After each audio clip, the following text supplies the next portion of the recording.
अगर इस जिप्सम को 100 डिग्री सेल्सियस पे कंट्रोल्ड वे में हीट करूं तो 3/4 ऑफ वाटर मॉलिक्यूल्स यानी 4 में से 3 को एलिमिनेट कर देता है और इसी तरह ये हार्ड मैस से soft hemi hydrated calcium sulphate powder में कन्वर्ट हो जाता है।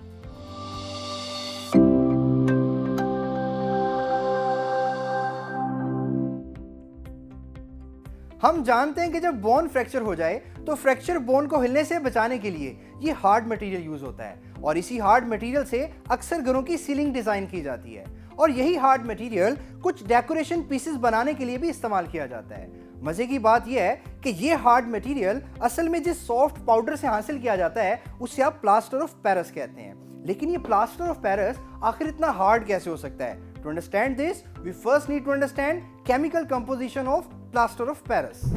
पानी के वो मॉलिक्यूल्स जो किसी क्रिस्टल के अंदर मौजूद होते हैं उन्हें आप वाटर ऑफ क्रिस्टलाइजेशन कहते हैं और यही पानी के मॉलिक्यूल उस क्रिस्टल की ज्योमेट्रिक शेप और कलर का बायस भी बनते हैं। यह है जिप्सम, जिसको आप आसानी से मोल्ड नहीं कर सकते क्योंकि ये काफी हार्ड होता है।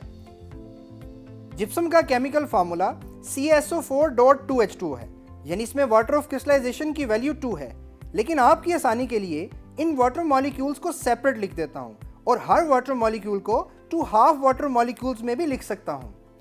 अगर इस जिप्सम को 100 डिग्री सेल्सियस पे कंट्रोल्ड वे में हीट करूं तो 3/4 ऑफ वाटर मॉलिक्यूल्स यानी 4 में से 3 को एलिमिनेट कर देता है और इसी तरह ये हार्ड मैस से soft hemi hydrated calcium sulphate powder में कन्वर्ट हो जाता है। इसी को तो हम प्लास्टर ऑफ पेरिस कहते हैं, लेकिन क्यों? इस पाउडर में जब मैं कुछ पानी ऐड करूं तो ये पेस्ट टाइप मटेरियल यानी प्लास्टर बन जाता है और क्योंकि इसे जिप्सम से हासिल किया जाता है जो कि अबंडेंटली पेरिस में पाया जाता है, इसलिए इसका नाम प्लास्टर ऑफ पेरिस है। Plaster of Paris water add करने पर एक्सोथर्मिक रिएक्शन शो करता है, यानी कि हीट को इवॉल्व करता है, जिसको आप इस थर्मामीटर से भी देख सकते हैं।